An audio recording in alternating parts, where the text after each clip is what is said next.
Bien, estimados estudiantes, tengan ustedes muy buenas tardes. Les habla el profesor Luis Urbina Jara, docente de la Escuela Educativa Perú Nolasco, para tratar una clase virtual, ¿no?, de este ciclo que corresponde al segundo grado de educación secundaria. En esta oportunidad, el tema a tratar, ¿no?, es la hidrósfera, ¿no? La hidrósfera, siguiendo con el calendario de temas asignados, ¿no? Bien, nosotros vamos a ver entonces lo que es la hidrósfera, ¿no? ¿Qué cosa es la hidrósfera? ¿No? ¿Qué características tiene la hidrósfera? Entonces, nosotros podríamos empezar diciendo, ¿no?, que la hidrósfera es la capa de agua que rodea la Tierra, ¿no? El agua circula constantemente de unos lugares a otros, cambiando su estado físico, ¿no? Y es una sucesión cíclica del proceso que constituye el denominado ciclo hidrobiológico, el cual es la causa fundamental de la constante transformación de la superficie terrestre, ¿no? O sea, que esto se da constantemente, ¿no? O sea, la energía necesaria para que puedan realizar esos cambios de estado del agua y el ciclo hidrológico procede del sol, ¿no? Procede del sol. En resumen, nosotros podemos decir que es una cubierta dinámica de continuos movimientos y cambios de estado que regula el clima, ¿no?, y participa en el modelado del relieve y hace posible la vida sobre la Tierra. La hidrósfera es también responsable de riesgos geológicos externos, ¿no?, como las inundaciones, ¿no?, los muchos deslizamientos de terrenos y algunas subsidencias del terreno. ¿Y cómo se habrá formado la hidrósfera? ¿No? ¿Qué pasó para que se forme la hidrósfera? La hidrósfera se formó por la condensación y la solidificación del vapor de agua, conteniendo en la atmósfera primitiva, ¿no? Miren, y el agua cubre casi las 3/4 de la superficie de la Tierra, ¿no? Y la mayoría, el 97%, es agua salada que forma mares y los océanos. Y una pequeña parte, o sea, el 3%, se encuentra en la atmósfera y sobre los continentes, generalmente en forma de agua dulce, ¿no? Esta última parte se encuentra de mayor a menor cantidad de agua, ¿no? El hielo, las aguas subterráneas, lagos, ¿no?, los embalses, los pantanos, los ríos, la atmósfera, la biosfera, ¿no?, que alberga a los seres vivos. Bien, entonces, dentro de las características de la hidrósfera destaca la composición mineral, la salinidad, ¿no?, el contenido en oxígeno, la variación de la temperatura con la profundidad y la densidad. Entonces, vamos a ver la composición del agua del mar y del agua continental, ¿no? Dentro de ello, ¿no?, la salinidad media en mares y océanos es de el 35 gramos sobre litro, ¿no? Y el 3,5%, ¿no? Las sales principales son el cloro y el, ¿no? Entonces,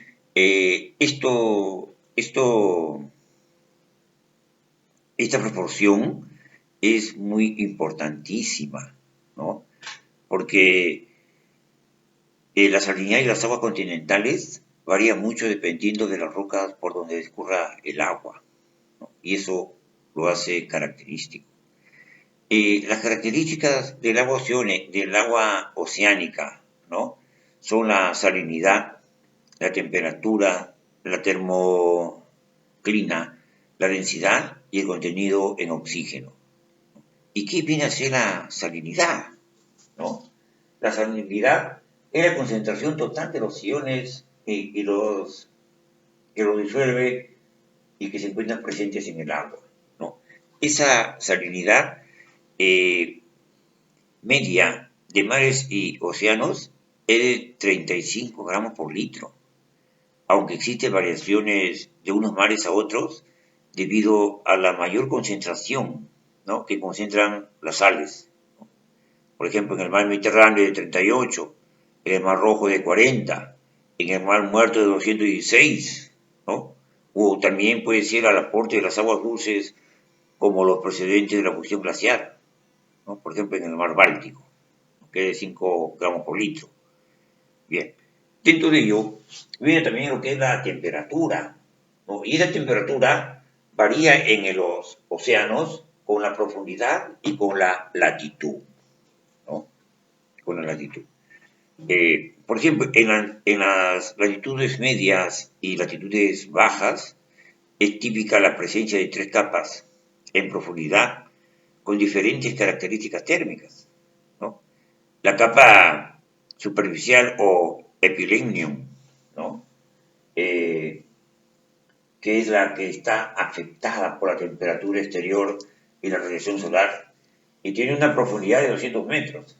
La temperatura suele ser bastante uniforme, gracias también a la mezcla que produce el oleaje, ¿no? Luego viene la capa de transición o termoclina, ¿no? La capa de transición o termoclina está situado debajo de la anterior capa cálida, y aquí se produce un descenso brusco de la temperatura con la profundidad, ¿no? El límite es muy variable según la latitud y también, desde luego, la estación del año, pudiendo llegar a 1000 metros de profundidad, ¿no? Esta agua fría que cada vez es más densa está situada debajo de la cálida, que es la menos densa, e impide la mezcla de agua cálida con las aguas profundas, ¿no? Esta es la capa de transición, ¿no? Siempre situado debajo de la capa de superficie, o llamada también epilíneo, ¿no? Epilíneo. Y luego viene la capa profunda, ¿no? La capa profunda, llamada también hipolimnión, ¿no? Esta capa profunda, llamada también hipolimnión, presenta temperaturas frías que va desde los 0 a los 5 grados centígrados, ¿no? Y constantes, ya que en la termoclima impide la mezcla de las aguas cálidas superficiales, por lo que también disminuye e incluso puede desaparecer el oxígeno disuelto, ¿no? Esta diferencia térmica se aprecia durante todo el año, ¿no?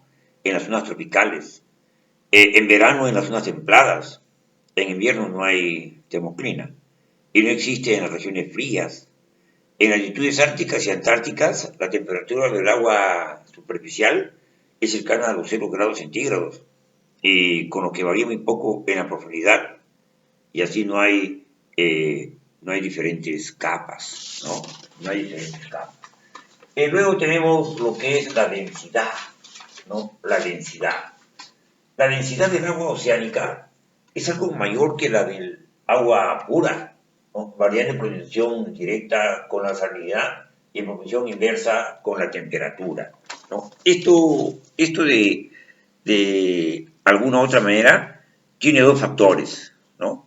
¿Por qué? Porque tiene una mayor incidencia en la temperatura, por lo que el agua es más densa, es más densa a la de los mares polares, por ejemplo, ¿no? La distinta densidad de las aguas, de las masas de agua, provoca un desplazamiento tanto en horizontal como en vertical, ¿no? De manera que las más densas se colocan por debajo de las más ligeras, y así las variaciones de densidad constituyen un factor determinante, ¿no?, en la dinámica oceánica, que es la responsable, junto con la dinámica atmosférica, de suavizar las diferencias de temperatura en la Tierra. Y por último, viene lo que es el contenido en oxígeno, ¿no? Y este contenido en oxígeno, las aguas, o perdón, los gases disueltos en agua son los mismos que componen el aire libre, ¿no? Pero en diferentes proporciones, condicionadas por la aportación atmosférica y diversos factores, ¿no? Este contenido en oxígeno, aquí la temperatura y la salinidad influyen reduciendo la solubilidad de los gases, ¿no? Cuando cualquiera de estos parámetros aumenta. Otros factores también del contenido en oxígeno, otros factores son la actividad metabólica de los seres vivos, ¿no? El oxígeno abunda, sobre todo en la superficie, ¿no? Donde predomina la fotosíntesis sobre la respiración y puede presentar su mínimo hacia los 400 metros de profundidad, donde los efectos de la difusión desde el aire libre y la fotosíntesis ya no alcanzan, pero por donde todavía es alta la densidad de organismos consumidores que lo agotan. En resumen, las aguas más agitadas, frías y con abundantes organismos fotosínticos son las que tendrán más oxígeno, ¿no? Eso es fundamental. Y aquí vemos lo que es la distribución del agua en la Tierra, ¿no? Dicen que las aguas líquidas, ¿no? Las aguas líquidas, según Bloom, tienen un gran porcentaje que es mayoritario sobre las sólidas oceánicas, sobre las aguas epicontinentales, sobre las aguas subterráneas y el agua en la atmósfera. Aquí en este gráfico me dice que las aguas dulces, ¿no? Que vienen de las capas de hielo y glaciares son un 68%, ¿no? El agua dulce viene a ser un 35%. La salinidad de los océanos, un 57%, un 97%, perdón, ¿no? Total del agua en el planeta. Otras, como las aguas subterráneas, que son el 30.18%, ¿no? Las capas de hielo y glaciares son del 68.7%. Eso viene a ser lo que son las aguas dulces, ¿no? Y las aguas dulces de superficie líquida hay en los ríos el 2%, en los pantanos el 11% y en los lagos el 87%, ¿no? Entonces, ¿qué hacen? El 100%, ¿no? Acá, el total del agua del planeta, ¿no? Que es de los océanos, aguas salinosas, en los océanos el 97%, y agua dulce el 3.5%, ¿no? 3.5%. Bueno, esto dentro del proceso, ¿no? Dentro del proceso de la distribución del agua en la Tierra, ¿no? Y luego tenemos el ciclo y el balance hidrológico. Este ciclo y balance hidrológico es demasiado importante, ¿no? ¿Por qué? Porque el ciclo hidrológico, ¿no? Es un ciclo que se da como acción de la evaporización, ¿no? El ciclo o balance biológico es posible debido a unos procesos, ¿no? Que hacen pasar el agua de un lugar a otro, ¿no? Hacen pasar el agua de unos compartimientos de la hidrosfera a otro. O sea, en algunos casos, todo cambio de estado incluido, ¿no? Y estos procesos, indudablemente, pues que son muy variados, ¿no? Son muy variados. ¿Por qué? Porque son, por ejemplo, acá entran en los procesos de evapotranspiración, ¿no? Y, y que son la condensación, la precipitación, la infiltración y la ecuatorría, ¿no? Vamos a hacer un pequeño paréntesis y regresamos con la segunda parte.